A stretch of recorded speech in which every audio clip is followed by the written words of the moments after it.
Ya, waktu dimulai dari 3, 2, 1. Oke, jadi halo teman-teman user, kami dari kelompok 4 ingin mempresentasikan hasil observasi kami mengenai tentang sosial budaya tentang pembuangan sampah sembarangan. Nah, jadi yang pertama dibahas itu latar belakang. Nah, jadi masih banyak masyarakat yang nggak peduli dan nggak ada kesadaran akan pelestarian lingkungan. Jadi mereka masih males, bahkan tempat sampahnya dekat aja mereka masih males untuk jalan naruh. Nah, terus yang kedua itu pentingnya masyarakat dalam menjaga lingkungan, karena lingkungan ini dari konsep kita menjaga lingkungan ini bisa terbebas dari sampah, bahkan bisa berkurang penumpukan sampahnya. Nah, terus yang ketiga, sampah menjadi salah satu masalah negara yang terus menerus dikerjakan berdasarkan penelitian terbaru tahun 2023. Nah, jadi Indonesia itu menjadi negara terkotor ke yang 5. Yang terakhir ya karena kami membahas sampah, maka dari itu kami mengangkat rumusan kami yang kami kaitkan dengan pasal 67 UU nomor 32 tahun 2009 yang berbunyi setiap orang berkewajiban memelihara kelestarian fungsi lingkungan hidup serta mengendalikan pencemaran atau kerusakan lingkungan hidup. Oke, berikut kami ada rumusan masalah dari kelompok kami. Kami mendapatkan 2 pertanyaan sebagai rumusan masalah berdasarkan dari data dan hasil observasi kami di Citra 8. Nah, yang pertama adalah apa faktor yang mendorong masyarakat membuang sampah sembarangan? Jadi pada pertanyaan nomor 1 ini kita dapat mengetahui jawabannya itu adalah alasan sebenarnya masyarakat tuh buang sampah sembarangan tuh karena apa sih sebenarnya? Nah, yang kedua, bagaimana upaya masyarakat cara mencegah dampak buruk dari pembuangan sampah sembarangan? Nah, selanjutnya ada tujuan observasi. Tujuan observasi kita ke Citra 8 adalah untuk mengetahui faktor-faktor penyebabnya penumpukan sampah di sana. Terus juga bagaimana upaya yang dilakukan masyarakat untuk mencegah dampak buruknya. Nah, jadi apa sih manfaat observasi kami observasi lingkungannya? Ya, jadi agar kita bisa tahu keadaan lingkungannya gimana, bersih atau tidak. Nah, setelah mengetahui kita bisa menyadarkan masyarakat sekitar dan bisa memberi sarannya. Karena sampah itu ya banyak kerugiannya. Kita harap observasi ini bisa mengurangi sampah-sampah yang berlebihan. Nah, ini informasi wawancara, waktunya itu 13 November hari Jumat. Kita observasinya selama 2 jam, juga termasuk wawancaranya. Lokasinya di Citra 8 di pinggir danau. Orang yang kami wawancara adalah namanya Ibu Tuti. Kami wawancarai beliau karena dia yang membersihkan lingkungan tersebut, jadi seharusnya beliau tahu keadaan lingkungan di situ seperti apa. Oke, jadi sekarang saya mau jelasin tentang jenis-jenis sampah. Jadi jenis-jenis sampah yang utama itu ada 3. Ada sampah organik, dan sampah B3. Nah, sampah organik itu sampah yang berasal dari bahan yang dapat terurai secara alami oleh mikroorganisme, contohnya di sisa sayuran, terus ada buah. Terus yang kedua ada sampah anorganik. Nah, jadi sampah anorganik ini terdiri dari bahan-bahan yang tidak mudah terurai dan berasal dari material buatan manusia. Contohnya itu ada botol plastik, terus ada kardus, terus ada botol kaca dan kertas. Nah, yang terakhir ada sampah B3. Jadi sampah B3 ini mengandung bahan-bahan yang berbahaya, contohnya misalnya kayak baterai, terus obat-obatan. Ini adalah akibat buruk penumpukan sampah. Yang pertama, sampah itu bisa terurai dalam tanah, juga masuk dalam ya seperti sungai, air lah. Itu dapat menyebabkan pencemaran tanah dan juga pencemaran air yang bisa membahayakan makhluk hidup seperti tumbuh-tumbuhan, juga hewan di dalam air maupun di. Yang kedua, membuat bau dan udara tidak sehat. Dapat terjadi pembusukan sampah yang menghasilkan bau tidak sedap dan mengganggu orang-orang di sekitarnya. Yang kedua, sampah tersebut bisa menyebabkan masalah pernapasan. Yang ketiga, bencana lingkungan, yaitu bisa menyebabkan kalau sampah menumpuk di tempat area yang luas, lalu ada air hujan yang membuat sampahnya menjadi menumpuk terus jadi berat, bisa terjadi longsor. Nah, ini adalah analisis dan hasil observasi kami. Pertama itu adalah faktor-faktor. Faktor yang mendorong masyarakat membuang sampah sembarangan di sana adalah kata Ibu Tuti, biasanya sih karena males ya.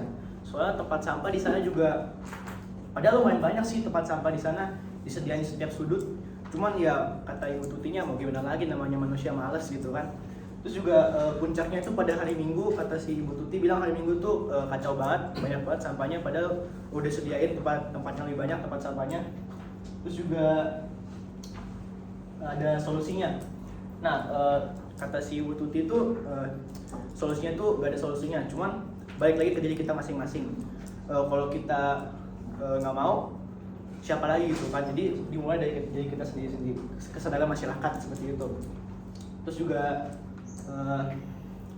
kita juga dapat kayak tempel poster di sana. Setiap pohon kan di Citalapan banyak tuh.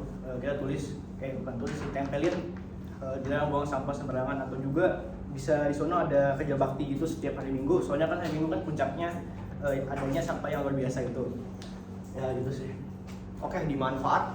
Jadi kan tadi kalau kita buang sampah sembarangan itu bakal mengakibatkan bisa jadi banjir. Soalnya kan di Jakarta itu sering banget terjadi banjir. Karena apa? Karena masyarakatnya itu masih banyak yang buang sampah sembarangan. Nah, karena buang sampah sembarangan jadi dapat membuat aliran air tersumbat. Nah, maka dari itu karena aliran air tersumbat, kayak hujan terus aliran airnya tersumbat, maka dari itu airnya nggak bisa keluar dan terjadilah yang namanya banjir. Maka dari itu kita harus tetap membuang sampah pada tempatnya agar tidak terjadi bencana-bencana alam yang aneh-aneh seperti banjir. Ini adalah video wawancara kami. Skip aja kali ya. Ini adalah hasil pembuktian dari observasi kami di Citalapan. Nah, ini adalah saran-saran kami ke pemerintah dan masyarakat. Pertama adalah pemerintah, kita dapat meningkatkan infrastruktur pengelolaan sampah. Yang pertama, kita bisa membangun fasilitas daur ulang yang memadai. Yang kedua, kita dapat menyediakan tempat pembuangan sampah untuk orang-orang buang sampah yang bisa terkelola dengan baik. Yang kedua, kita bisa melakukan penegakan hukum. Kita mungkin bisa kasih denda orang yang membuang sampah sembarangan, dan juga yang terkait pembuangan sampah. Yang ketiga, penyuluhan dan pendidikan. Kita bisa melakukan program penyuluhan secara rutin, pendidikan seperti yang berhubungan dengan pembuangan sampah. Yang kedua, kita bisa mengintegrasikan edukasi lingkungan dalam kurikulum sekolah. Juga untuk saran untuk masyarakat, yang pertama itu ada pengurangan penggunaan plastik. Jadi kita bisa pakai kantong reusable atau misalnya pakai botol minum yang reusable. Yang kedua itu pengelolaan sampah rumah tangga. Jadi kita bisa mendaur ulang sebanyak mungkin, misalkan kayak botol plastik gitu yang kita beli, kita pakai itu bisa kita daur ulang lagi, bisa jadi pot gitu. Nah terus ada misalkan sampah organik dengan non organik. Lalu yang ketiga ada penyuluhan masyarakat. Jadi mengedukasi diri dan orang lain tentang dampak buruk pembuangan sampah. Nah jadi mengedukasi orang lain ini misalnya bisa kita dari seminar ya, atau misalnya kita bisa berbagi dari lewat media sosial kan, karena zaman sekarang ini kan banyak tuh lewat media sosial, bisa lewat TikTok gitu kan. Terus ada gerakan pengelolaan sampah yang diselenggarakan oleh pemerintahnya. Jadi itu contohnya misalnya kayak di restoran ini kan biasa udah nggak pakai kayak sedotan plastik gitu kan. Jadi biasa nggak dikasih sedotan. Terus biasanya Indomaret kita kalau belanja gitu kan nggak dikasih kantong plastik. Jadi kita harus bawa kantong kita sendiri, misalnya kayak tas kayak gitu buat kita pakai. Nah, kesimpulannya, jadi pembuangan sampah itu kelihatannya hal sepele ya, buang sampah doang, tapi lama-kelamaan bisa juga terjadi bencana alam dan juga ya terjadi dampak-dampak buruk lainnya. Nah, kita membutuhkan kerjasama semua orang, bukan hanya satu orang juga. Ya, maka dari itu mari kita buang sampah pada tempatnya. Ini ada kayak kebiasaan, ada kontribusi, kata kerja, kata benda, bahasa, numeria, aprilia, dan lain-lain. Berikut adalah sumber-sumber yang kami gunakan untuk membuat PPT. Ya, kita berikan aplaus ke mereka. Yang pertama Ian, Grace, tadi masih Grace, Sally, dan yang belum. Silakan. Nah, pertanyaan saya itu kaitan bela negara atau PPKN dengan kebersihan masyarakat. Sudah. Ya. Kalau saran masyarakat sebagai Gedean. meningkatkan kesadaran masyarakat sebagai murid gimana? Terus pemerintah bantu apa untuk para pekerja? Itu apa? Apa? pemerintah bantu apa nggak buat para pekerja, kayak duit atau apa?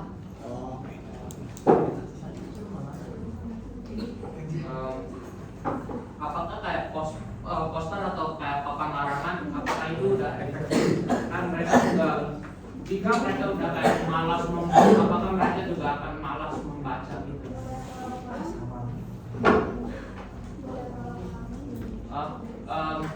Apakah kayak apakah poster atau papan larangan itu sudah efektif jika mereka kayak udah males membuang sampah, apakah mereka juga akan males membaca poster atau papan larangan itu?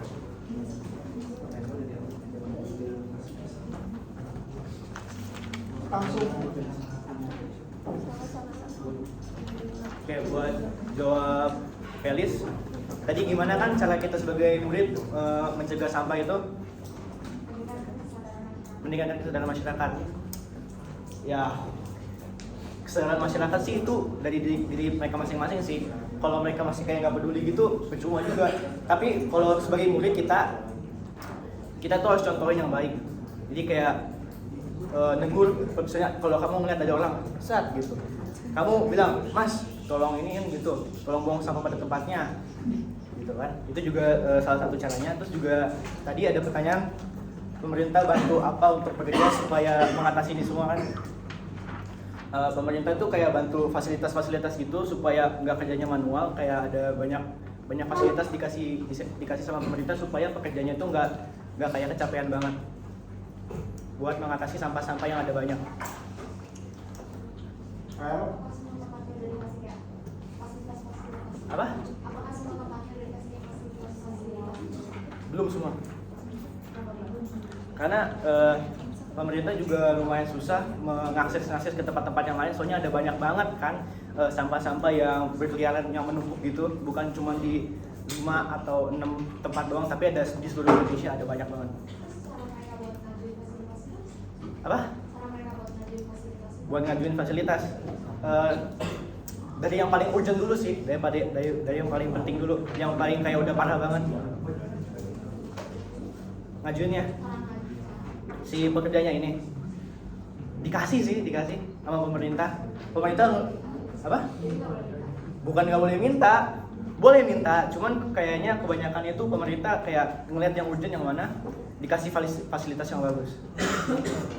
Jadi fokusin yang apa penting-penting dulu, yang kayak masih dikit-dikit belum terlalu difokusin gitu. Cukup? Tambahan cukup ya? Oke, next langsung. Tadi yang tanya kaitan dengan bela negara ya. Ya sama-sama itu kan bisa aja ada kayak virus-virus dan atau bakteri-bakteri yang ya berbahaya lah kalau sampai ke negara lain, kan negara kita ya malah sendiri. Jadi juga kalau bakteri-bakteri atau virus tersebut mencemari masyarakat Indonesia, kan juga negara kita juga kayak masyarakatnya banyak yang terjangkit sakit oleh kelakuan masyarakat Indonesia juga. Maka kita kalau mau bela negara ya kita harus dari awal melakukan hal simpel seperti buang sampah pada tempatnya. Oke, Ada tanggapan? Udah ya? Oke, ya. Oke, jadi yang terakhir buat Kenji tadi pertanyaannya, kalau misalkan tadi kan kita bilang harusnya dikasih poster itu efektif apa enggak.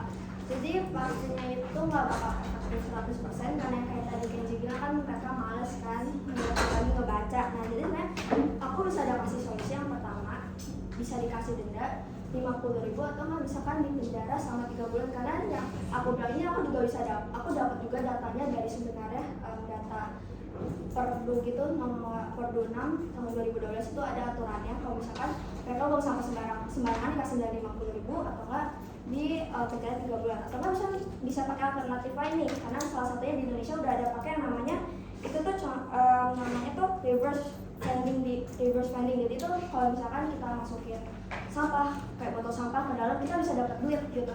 Jadi kan masyarakat Indonesia jadi tertarik gitu dong, gue cuma tinggal buang sampah doang bisa dapat duit cuma lewat dari mesin, jadi kan ya bisa. Ada yang gitu. Ya, cukup? Yuk, next. Soal Farel Graslin. Nah, yuk, soal Farel Graslin. Tadi Jadi kan tadi kan bilang menyadarkan masyarakat untuk tidak membuang sampah sembarangan kan. Tapi bagaimana cara kalian menyadarkan para masyarakat untuk tidak membuang sampah sembarangan? Oke, Dan lebih efektif. sorry. Sudah ya? Ya. Aku sebenarnya mau nanya, kalau kan dibilang kalau orang kalau mau buang sampah itu pasti dari diri masing-masing kan. Itu kalau diratakan terus masa Kalau diapain? kalau dibiarin terus kan orang pasti buang sampah terus dong nggak di tempatnya. Dan kasihan dong itu orang yang bersihin tempatnya. Itu gimana cara solve-nya? Udah? Oke. Jadi kan Bukannya udah dijawab tadi. Jadi kan biasa di tong sampah itu ada bagian yang organik, organik sama begitu. Nah misalkan kalau sampah non organik itu dibuang ke bagian yang sampah apa itu nanti proses pengolahannya gimana? Apakah baik-baik saja? Suara kalian gak bisik-bisik di situ bentar suara dia kayaknya kecil banget karena dekatnya apa lu bisik-bisikan di situ. Udah kencang. Jadi biasa kan di tong sampah ada bagiannya organik sama non organik. Nah misalkan kalau sampah non organik dibuang ke bagian yang organiknya tuh nanti proses pengolahannya gimana, bakal baik-baik aja atau terhambat gitu? Oke. Langsung. Oke. Siapa dulu? Siapa? Kalau dulu ya. Jadi cara yang lebih efektif ya. Menurut aku sih denda udah lumayan efektif ya, masa orang mau membuang sampah terus dan dapat denda terus. Tapi kalau bisa mungkin dendanya dinaikin seperti yang di Singapura itu, membuang sampah sekecil apapun aja udah dapat denda 2,9 juta. Jadi mungkin bisa ditambahin dendanya. Pertanyaan tambahan, kan kalian bilang bisa memberikan denda kan, tapi gimana bisa memberikan denda jika kita aja nggak tahu siapa aja yang buang sampahnya? Kan ada pengawasnya di situ, pengawasnya Tapi bisa kan nggak lihat. semuanya.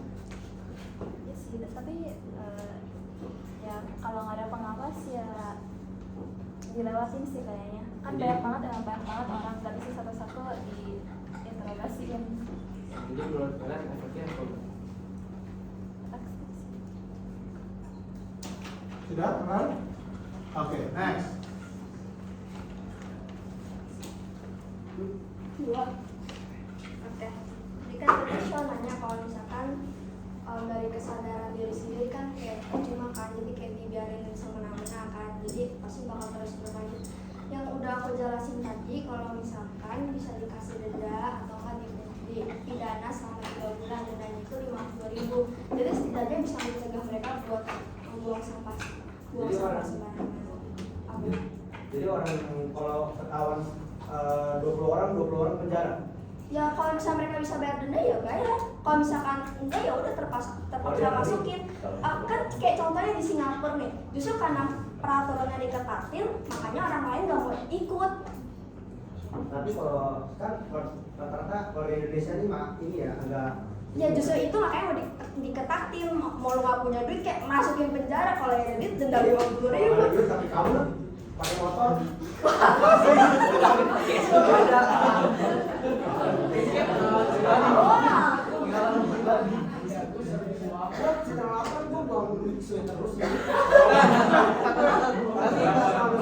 Nah, ini berarti nanti ke polisi lapor. Jadi kalau misalkan kecilan buang, Ya itu penjara. Ya kalau itu Soalnya rata-rata di 8 ya, itu banyak yang anak masih kayak SD naik motor. nah itu harus dipertanyakan kepada orang tuanya, gimana itu pendidikan orang tua kepada anaknya itu. Kalau udah dikasih pendidikan tapi anaknya ngeyel, Nah itu salah dari dia sendiri, udah mau dirubah yang nggak mau. tapi Gimana tetap tuh? dimasukin penjara. Ya kalau masukin penjara nah dong, kan ada orang tuanya bisa dendanya, bisa bayar dendanya 50.000. Masa nggak bisa? Jadi gimana cara hilangin kebiasaan gitu? Ya caranya. Woi putar dulu. Oke. Ya yang pertama nih. Jadi yang pertama, kan kamu tanya cara mengulangi kebiasaannya tuh gimana nih? Nah, Yang pertama pastinya bisa pakai pendidikan dong. Harusnya sejak dini itu bisa diterapkan konsep kayak kita ajarin anak kecil nggak boleh buang sampah sembarangan. Kan bisa kan? Misalnya lewat sekolah juga bisa. Kan kita ada sekolah nih, sekolah kan bisa ngajarin gitu. Bener yang mana yang salah mana. Maksudnya diajarin, kan diajarin untuk Ya udah. buang sampah di tempatnya. Ya, Nah, emang. anak sekarang yang Ya, emang udah biasa. Oke. Gimana? Apa tadi? Kan memang dia dari diajarin dari sekolah dari dulu nggak boleh buang sampah sembarangan. Tapi berdamaian negara ini kan banyak anak SD yang mulai nakal. Aku pernah lihat aja ada yang bocil SD, yang rokok. Itu gak masuk ke dalam kategori sampah ya, sorry ya. Itu divisi lain. Rokoknya sampah dong. Itu aja dibuang ke jalan. Ya kalau dia buang di sampah mah ya udah. Jadi biar aja tetap gitu. Ya nggak dibiarin kan kita denda. Itu ke orang tua masing-masing lagi lah.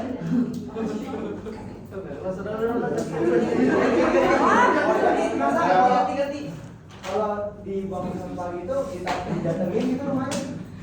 Apa didatengin?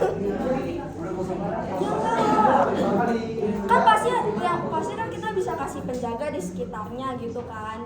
Terus kalau misalnya penjaganya lihat ya langsung datengin kayak, "Woi, denda lu sini," gitu. Aku tahu memang banyak yang menjaga security, aku tahu di situ banyak. Tapi ya kita yang penjaganya ya begitu kan, ya Penjaganya males. ya kan penjaganya males kan. Nah, kalau penjaganya males ya udah keluarin aja. Gini loh, nih SDM di Indonesia tuh. Ya dia bilang gini loh, tadi kan kalian bilang yang orang tuanya bayar denda. Iya, bayar denda. Itu maksudnya kalau nggak ada orang tuanya rumahnya didatengin atau gimana gitu. Iya. Ya ditahan dulu lah, ditahan kayak gini. Nih kok gua tahan kayak kok bukan orang tuanya. Jadi Ada yang ada prinsipnya gini. Memang kita ini satu topik kalau masalah kayak gini kan pemerintah kita belum jelas. Nah, ya. Ada sih undang-undangnya tapi nggak pernah diterapkan. Nah iya. Ya. Jadi gimana tuh kalau begitu, Sir? Ini ngapain kalau ini? Gue belum gue.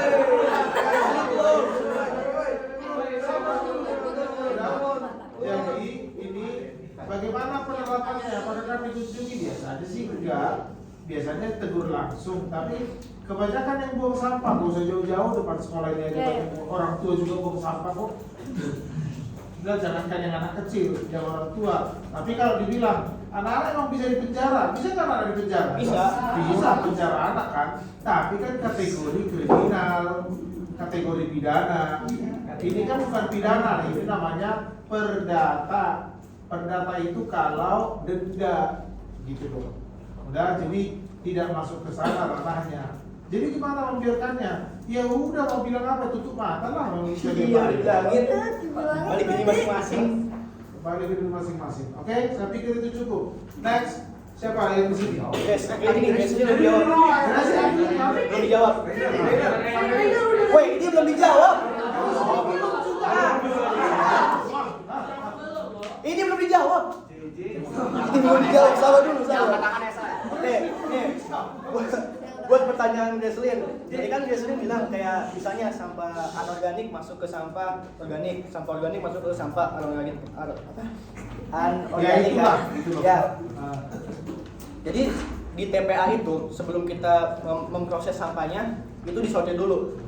Saya melihat di data tadi disortir dulu sebelum adanya tiga tindakan. Yang pertama itu ada open dumping, ada control landfills, ada sanitary landfills. Nah, open dumping ini tuh kayak kan di TPA itu kan kayak ada tumpukan sampah gede. Nah, itu namanya open dumping, kayak ditaruh di situ aja, dibiarkan aja. Kalau yang control landfills itu kayak sampahnya itu dimasukin ke dalam di lapisan tanah gitu, ditumpuk-tumpukin gitu. Sampahnya tuh ditumpukin. Jadi tapi sebelum semua itu terjadi, sampahnya itu disortir dulu. Jadi nggak ada tuh yang kebalik, yang organik sama anorganik. Terus yang terakhir itu ada sanitary landfills. Nah, yang itu tuh kita kayak ada dibuat sebuah lubang itu nanti semuanya sampah dimasukin, dipencet-pencet terus sampai menjadi padat gitu. Ya. Oke, terakhir Jacqueline, Jennifer, dan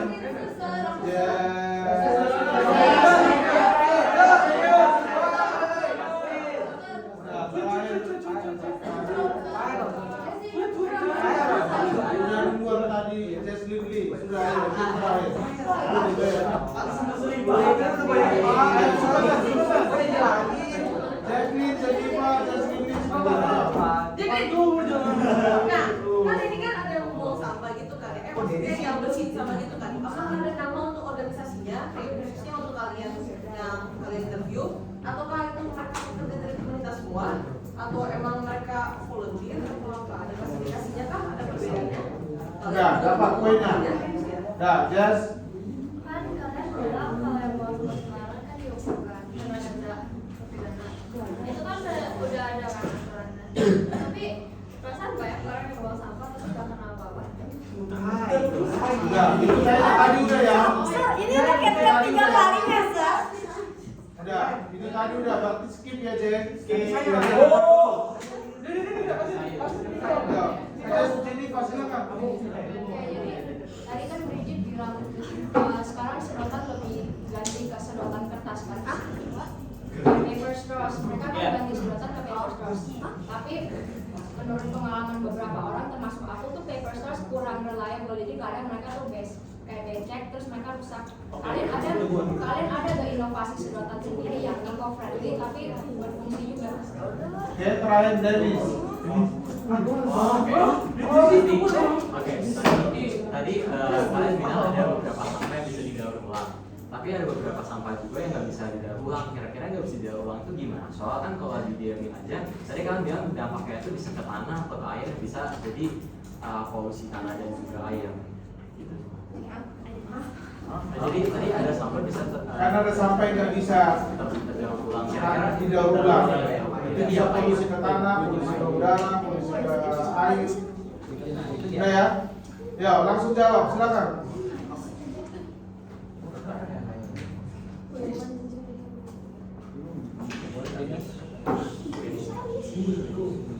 Oke, tadi untuk pertanyaan Dennis, saya mau konfirmasi dulu. Tadi kan yang ditanya sampah yang nggak bisa terurai ya, yang nggak bisa didaur ulang. Jadi sampah yang nggak bisa didaur ulang itu adalah barang-barang plastik. Jadi dia tuh terurai di tanahnya tuh 1000 tahun lama. Jadi lama banget terurainya. Sedangkan kantong plastik itu cuma 10 hingga 1000 tahun. Dan botol plastik terurai di alam sekitar 450 tahun. Apakah sudah itu pas terurainya ada kayak zat-zat apa yang bisa membahayakan nggak? Ada mikroorganisme. Mikroorganisme itu kayak cacing tanah yang membantu mengurai itu sampah-sampahnya. Enggak, itu kan cacing tanah membantu. Tapi berarti pas cacing tanah makan kayak di dalam misal botol plastik cacing tanahnya itu bantu buat mengurai. Ada nggak sih zat-zat yang keluar lagi selain yang dimakan cacing tanah? Zat mikroorganisme lainnya. Iya. Ada itu namanya bakteri aerobik, itu membutuhkan kayak oksigen itu untuk ya membantu proses penguraian juga pada sampahnya. Apakah itu bahaya? Enggak. Oke, cukup. Langsung, next. Buat ini Jennifer ya. Jennifer tadi bilang sedotan plastik ke sedotan paper. Nah, sedotan kertas ini kan kayak becek-becek gitu. Kan ada yang namanya sedotan stainless steel. Itu juga bisa disediain di setiap restoran juga kan. Juga bisa kita juga bisa bawa sendiri gitu. Jadi nggak perlu kayak protes-protes pakai paper becek, gue malas minum lah. Jadi kalian bisa bawa sendiri atau nggak bisa disediain di restorannya masing-masing.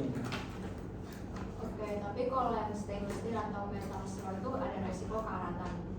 Enggak, stainless steel nggak bisa karatan. Ya, sip, mantap. Terakhir, DJ.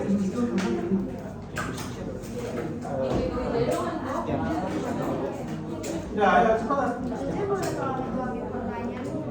Oh ya, tadi kan saya tanya, kan mereka khusus sebenarnya saya mau tanya itu sebenarnya yang bersihin sampahnya, bersihin lingkungannya itu apakah ada nama dari organisasi tersebut atau emang organisasi bukan atau volunteer atau emang rekrut dari pemerintah atau sebagainya? Oke, untuk organisasi, setiap lokasi itu macam-macam di organisasinya. Ada yang pakai baju warna oranye, ada yang pakai baju warna hijau, buat bersih-bersih sampahnya di setiap lokasi. Mereka bekerja dari pemerintah atau memang ada grup lain yang atur?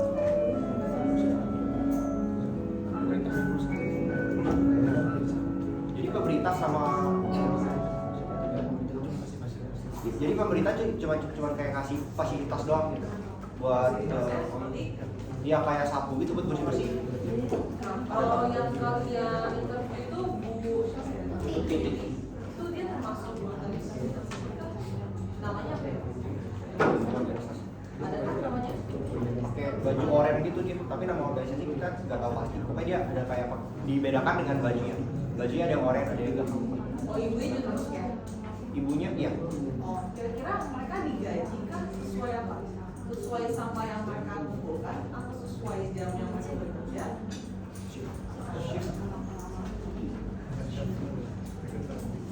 Kayak shift.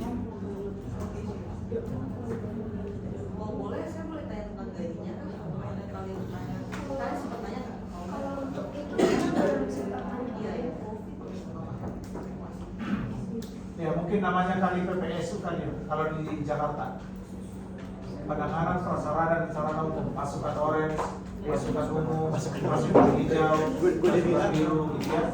Oke, berapa? Digaji nggak? Digaji, tapi belum tahu. Oke, overall good, kita berikan aplaus. Oke, dari semua nanti akan saya rata-ratakan. Saya cek sejauh ini yang relatif tidak aman Rafael, karena saya tidak melihat sama sekali kamtimanmu. Sesi 10 kalian asinkron toh? Nanti Rafael ke atas nomor 20 untuk kasih tugas ke kamu nanti untuk menambah nilai. Yang lainnya good. Thank you semua. Bye bye. Bye. Rekamannya kan? Weh, rekamannya.